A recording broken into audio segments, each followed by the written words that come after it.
No games today. So we built our own little game. 11 players were going home. Players that made this World Cup worth watching. No France, no Spain, no England, no Argentina. Just the players who made you feel something special. Stats backed, story driven, and not a single semi-finalist in sight.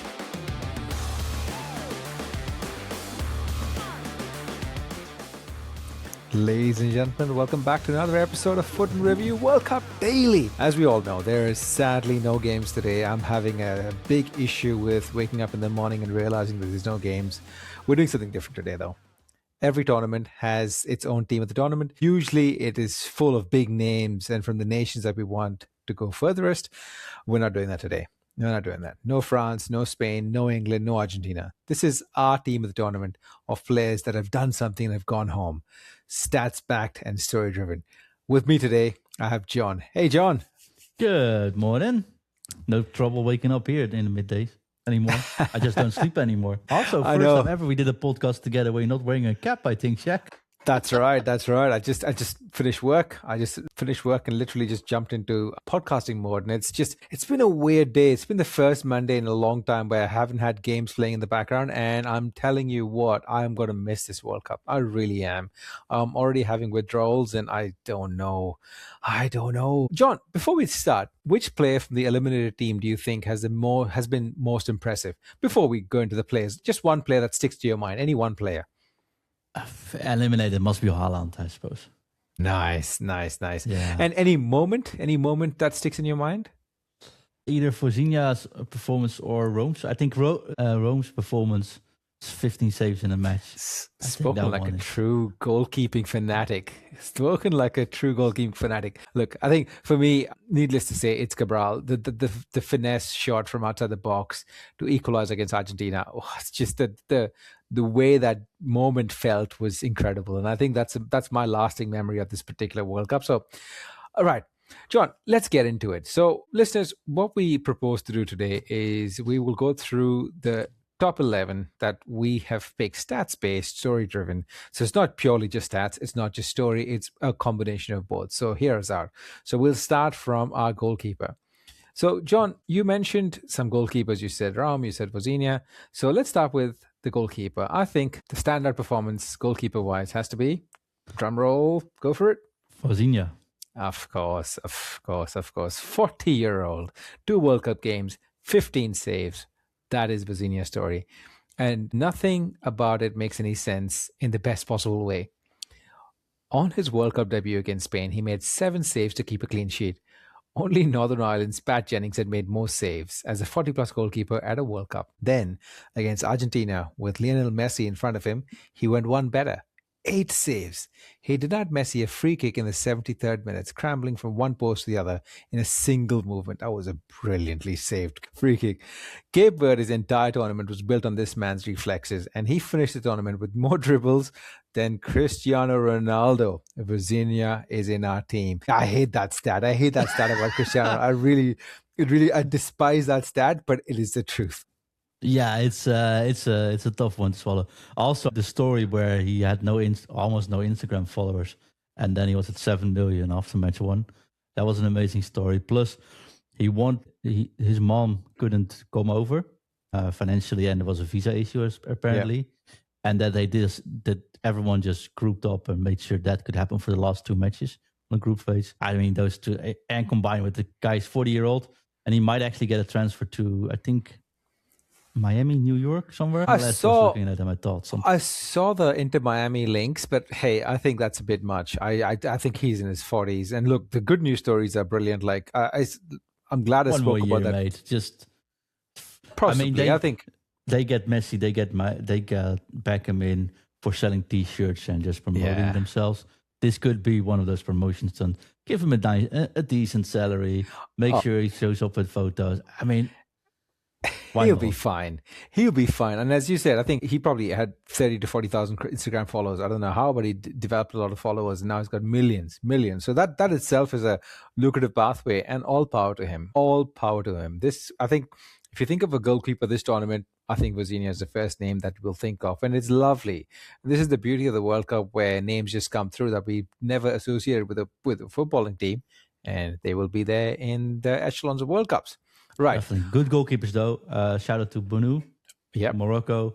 Patrick Bridge, I think, made his debut for Australia. Lovely performance as well, except for that one match, but we're not going to talk about that, where he couldn't save the penalties because he got subbed out. That's not his fault. But I quite liked his performance. And of course, Rome from Curaçao. So, since you've given my goalkeeper a shout out, I should give your goalkeeper a shout out as well. The Dutch goalkeeper did really, really well as well. So we have to give him a shout out. He also wins the prize for worst haircut of the World Cup. There's a couple of them. Right. Moving along. Defenders. We'll start with the right back. Right back. The choice that we have is Achraf Hakimi. Four game contributions, free kick delivery from Unai opener versus Canada, most dangerous outlet from Morocco. Hakimi is the best right back in the world, and at this World Cup, he proved it game after game. Against Canada in the quarterfinals, his free kick delivery was the move that led directly to the opener. His overlapping runs created problems every single time Morocco played. Morocco's defensive solidity combined with the Hakimi's attacking outlet just made them ruthless at certain times. Only a Saibari injury and France's ruthlessness ended his run. Is Hakimi the best right back in the world right now, John? It kind of depends on your team, but yeah, definitely. I mean, he can't really defend, unfortunately. Like he isn't a good defender, but on attack, he's a right midfielder, right attacker, striker, cam. He's playing everywhere, and he's strong, fast, has an amazing shot. Probably Morocco's biggest powerhouse as well. So I think he's best right back, but if you have a team that leans on its defense, I don't think he is the right back for your team. But yes, like a modern fullback, Hakimi is it. Yeah. Completely agree. And surprisingly enough, we'll move on to the other fullback, the other side, which is the left back. And it's his partner in crime who plays for PSG together, Nuno Mendes, most dangerous attacking fullback in the tournament. He hit the crossbar versus Spain. That was a painful shot. Nuno Mendes was the best player in Portugal's squad for most of this tournament. While Ronaldo got all the attention and Bruno Fernandes played deep, it was Mendes driving forward from the left back that created Portugal's genuine moments of danger. He hit the crossbar against Spain in the quarterfinals with a deflected drive that could have changed the game. Defensively reliable, offensively relentless at 22-year old. This was not his last World Cup, but it was his best yet. What a player. What a player. Best left back in the world, you reckon? Yeah, I think so, actually. Yeah. I'm surprised. He is as strong as Hakimi going forward, but he has also, just when you put him on defensive mode, he can still defend really well as well. His passing is absolutely phenomenal, and it's just sad to see him go out with an injury. Yeah, exactly. And I think I've got the age slightly incorrectly. I said 22 years old. He's actually 24, which is not a huge difference, but still a young lad. He's got his prime to come ahead as well, which is scary. I had a shout out to another Australian player for you, though.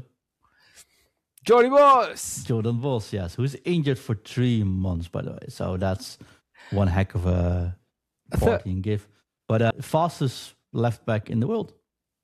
Oh, yeah, completely agree. Jordy Vos was brilliant. The one thing that really, look, I'm not going to try and confess. I'm going to confess I didn't see too much of Jordy Vos before the World Cup started, but I knew he was good. I've heard his name, but I'd never seen him play, like at least not a live game. The one thing that really struck out that I did a lot, though. Yeah, exactly. As just listeners, just sharing with you, Jordy Vos, Australian Socceroo, plays for John's local Dutch squad in Feyenoord. So we have a connection there as well. So in this sense, the one thing that stood out to me, John, I don't know if you've seen this, Jordy Vos against Paraguay played at right wing back. And he was incredible. He was so good. Well, it gives Feyenoord another option whenever he comes back from this horrible injury he got put into. But, yeah. No, but seriously, he played a really good tournament, left back and right back.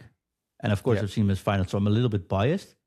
But like from match one, he was on many teams' radar, I think, as well. Yeah. Plus, his top speed is just unmatched.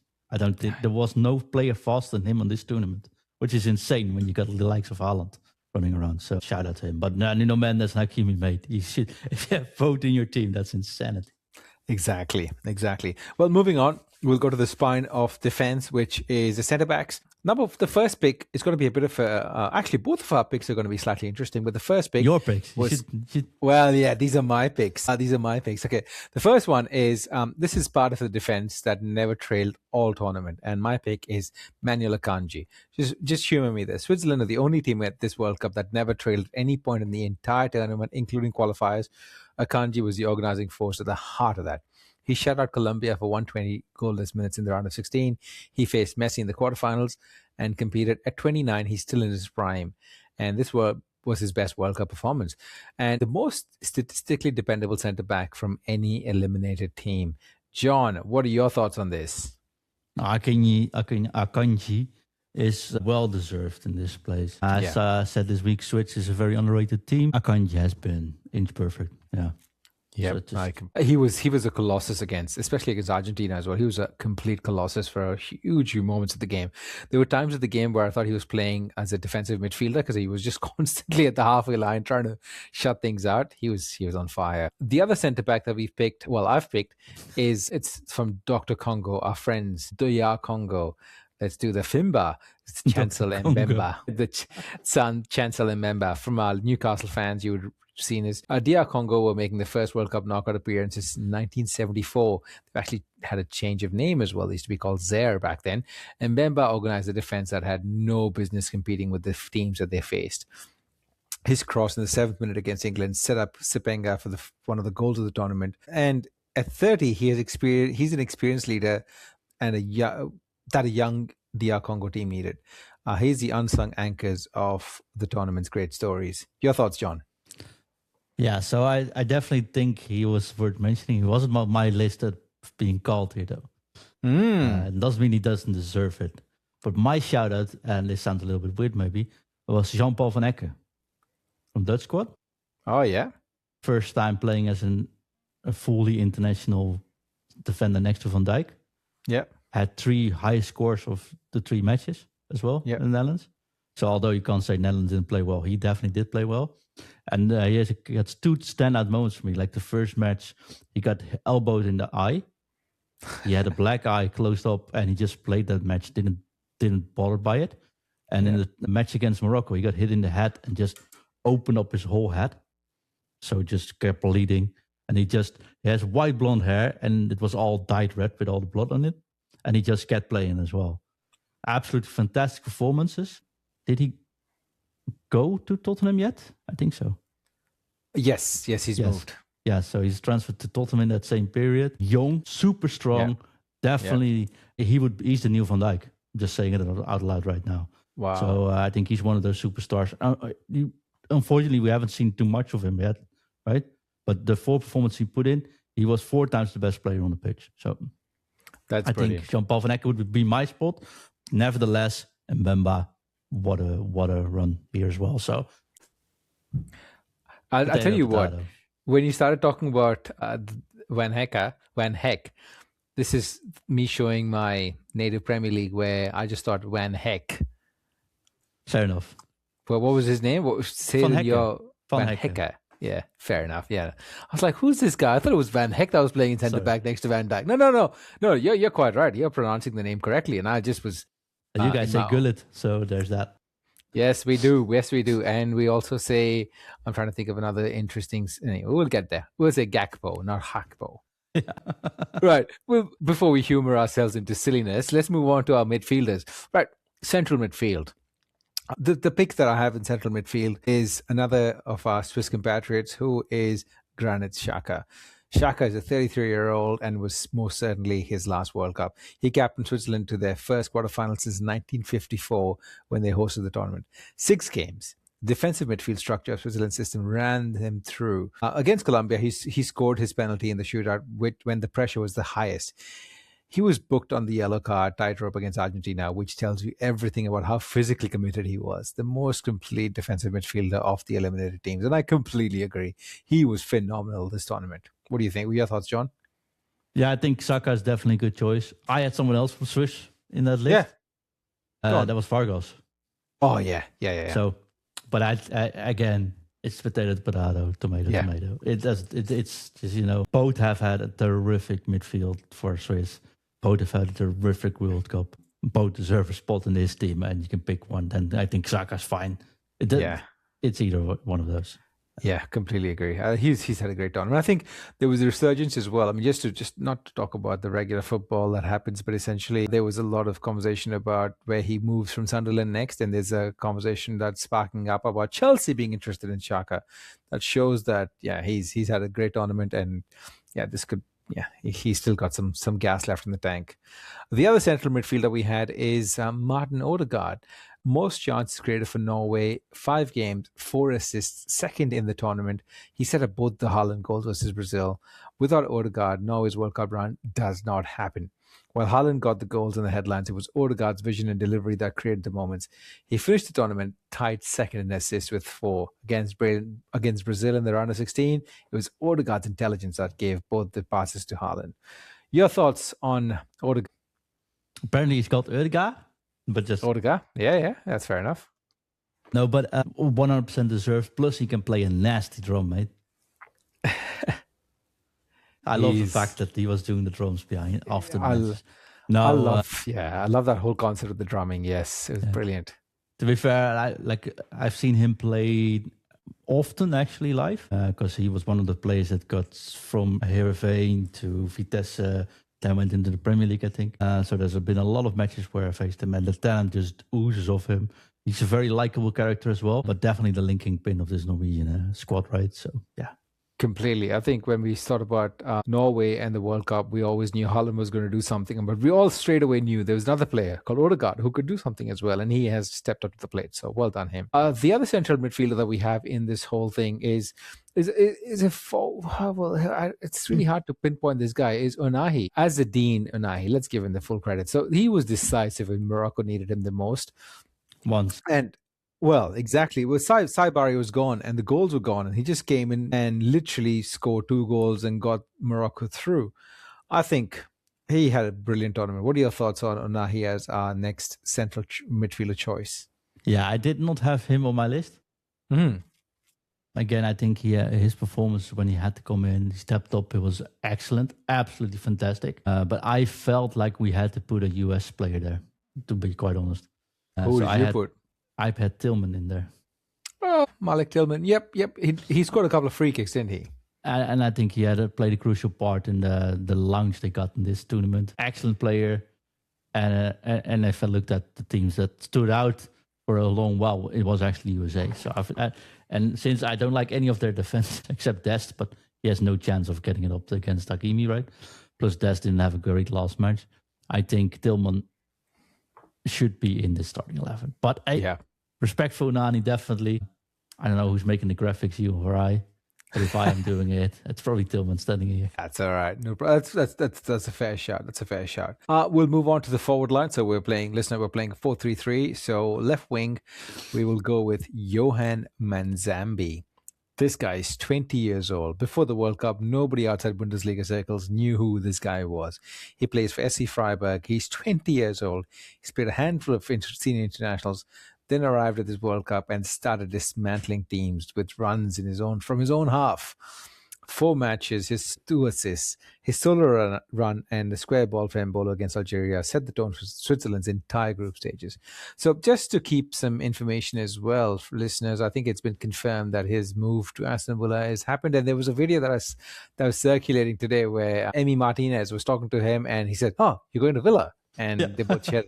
That's pretty funny. So this kid has been such a revelation. This shows the number of quality kids are there in the Bundesliga, and he was fun to watch every time. Hey, John. Yes, but he's also the last one I don't agree with being in this list. Ooh, who did you have there? Did you have another Bundesliga player though? Diamande, yeah. Yes, he had it. Look, if he survived another round, I probably would have said, but but every time I see him play, I'm on the edge of my seat. Yeah, and he's one of those players that you go like Monsabi definitely had an impact, but he was also injured. Yeah, right. From Switzerland, and I think Diamande. Every time I saw him, the first time I saw it in the group stage, I don't know this player, but wow, who is this? Ooh. And then I look, Leipzig. Actually, I looked at some stats. Interesting, but he's magical. He's one of those players that if you give him the ball, you're going to move forward on your seat. The crowd will stand up in the stadium like something's going to happen. It might not always work out, but something's going to happen here. So, but again, Manzabi, good shout. I think Diomande is probably the bigger talents, which we'll see a little bit more of. So. Completely agree. I think I have to take your point on that particular one because we did shout out Diomande in the players to watch out before the tournament started. Nathan and I did a breakdown of all the players that we should be watching out for. And this is a player that I think, I'm talking about Diomande, where we knew he was going to be good, but I didn't expect him to be that electric and that good and so confident at that age. So I take your shot. I think Diomande, brilliant World Cup. He's had a great World Cup. And I think there was some rumors circulating of him moving to PSG. So if that happens, whoo. Yeah, I think it will happen, honestly. Another shout out there is Nusa. Yeah. He hasn't been consistently good, but definitely able to do something there. So, but yeah, Diomande, I think that's like... Mate, can you imagine Hakimi and Diomande in one team, though? Crazy. Right, we'll move on to our right winger. A right winger is going to be a tricky one because I don't necessarily see this as his positioning as such, but is Julian Quinones. And 5 games, 4 goals, 1 assist. Most prolific forward from any eliminated team bar Haaland. He scored 4 goals, recorded 1 assist in the Mexican run. He equaled Luis Hernandez's record for the most direct goal contributions, and he was electric. Some of the goals he scored this tournament, John, were brilliant, weren't they? Absolutely fantastic player from day one on. Highlight from the Mexico team. Every match he was there. Every match he had an impact. Every time Mexico played, I think I also mentioned him the day after. Yeah, I mean, deserved 100%. It's so tricky because he's not really played. I don't think he's played too many games in Europe, but he went straight to the Saudi League and he performed really well in the Saudi League. I think people just I don't know. It's really tricky when someone performs in the Saudi League. You never know how good they actually are. But this guy was a threat. Yeah, so that's usually it's a league where people build off. Yeah, we also saw players like Leonardo, 21 or something, go in there as well. So we've seen it before. I mean, there's good money to be made. And I think it's a league where you do get treated like a celebrity and famous and treated well by everyone there as well. I think it's probably a good place to live in if you're moving there for sports, right? So yeah, for can't sure. really blame them for taking those contracts. But the problem is that the teams aren't consistently good. So that means your opposition, you have no idea what 10 or 15 goals means there. Yeah. And I think he should be playing somewhere else for his career, for his development process. But then again, I can't blame anyone playing there. So yeah, that's fair. And lastly, the only one player has to be the player of the tournament, just from the hype point of view. Mr. Meme 5 games, himself. Yeah. Mr. Meme, 5 games, 7 goals, Golden Boot contender, 12 of the 18 shots on target. You do not leave Erling Haaland out of any team at the tournament. 7 goals, 14 consecutive competitive international goals with games with a goal, 27 goals in that whole run with Norway. First ever World Cup quarterfinal built around his presence. He had 3 touches in the first half against Ivory Coast and still scored the winner in the 86th minute. He scored 2 in the final 11 minutes against Brazil to knock them out. He is 24 years old at his first World Cup. This will not be his last. Haaland is in our team, and I don't think anyone can have any arguments about Haaland. Hey, John. No, probably the best at striker in the world. I there's plenty of players that have that can back it up, like Kane, for example, but those are different strikers. This one is he was on 50% strength this tournament. Yeah. He wasn't injured, but he was very tired. Almost had no proper training in because it was too much for him currently. Yeah. That's how hefty the Premier League season can go, I think, in this situation. Yeah. Every time there was a hydration break or anything, the whole, performance team just jumped on him to make sure he survived another 25 minutes. And then with the pressure of the country on top of you, being the meme king of this tournament, everyone suddenly that didn't know who Haaland was knew Haaland. Performing as a Viking in commercials and everything. Yeah. Absolutely. Like every single meme I saw online was with Haaland. He joined in with the memeing. He joined in on socials. He looked like he was having fun. And then also like those 2 goals against Brazil. Absolutely amazing. Those weren't easy goals either. No. Like the header was good, but that second goal was just not even getting much chance to just take a shot and just absolutely hammers it in against one of the best goalkeepers in the world. Fantastic performance. Yeah. Captain of this, don't forget us 11, I think. I think one of the things you mentioned, the Odegaard's drumming, and after the Brazilian game, Odegaard was kind enough to give Haaland the drums because it's a mark of respect, which is lovely to see. And I think Haaland, as you said, played this World Cup in every which way, in every angle. He just came across as a really nice, likable guy that is good for the sport. So last player out of the stadium yesterday as well, or the day before when they lost. He was injured. Afterwards, gave everyone a good handshake. Stayed in the stadium, stayed with the fans. He was actually the last player of all those players on the pitch to go into the catacombs as well. Good on him. Photographing with all the fans and stuff. I don't know how long he's been there, but way past half an hour than everyone else, I think so. Yeah. It's just an example for football. And then they ask him, what if you ever retire with football? What are you going to do? He says, I'm just going to buy myself a farm and just enjoy life. Chill. It's just an example. Exactly. Right, listeners, every World Cup produces moments that last forever.